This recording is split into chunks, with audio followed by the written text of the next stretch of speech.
চালান কিভাবে উদ্ধার করলেন, এটা তো প্রেস ব্রিফিং।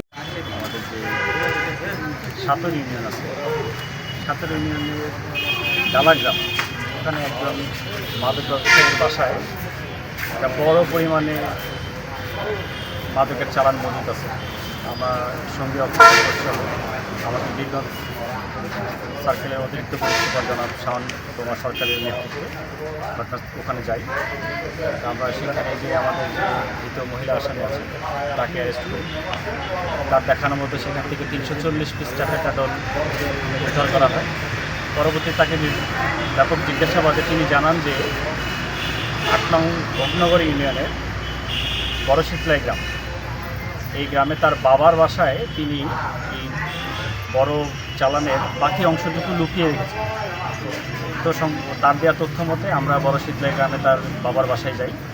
সেখান থেকে টোটাল 4300 পিস ট্যাপেন্টাডল ট্যাবলেট উদ্ধার করি। আমরা সাক্ষীদের সম্মুখে জব্দ তালিকা প্রস্তুত করি।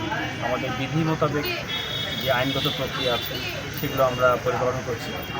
আমরা সর্বমোট 4640 পিস ট্যাপেন্টাডল ট্যাবলেট উদ্ধার করা হয়েছে আইনগত প্রক্রিয়া।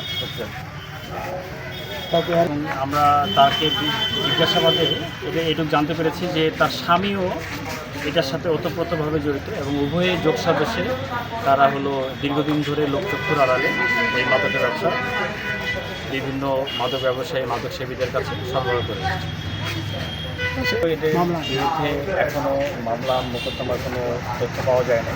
তবে যেমনটা হয় যে লোকচক্ষুর পুলিশের চোখ ফাঁকি দিয়ে, আইনশৃঙ্খলা বাহিনীর চোখ ফাঁকি দিয়ে তারা দীর্ঘদিন ধরে এই ব্যবসা করে আসছে এবং আজকে এই প্রথম তারা আইনশৃঙ্খলা বাহিনীর নিকট ধরা পড়েছে।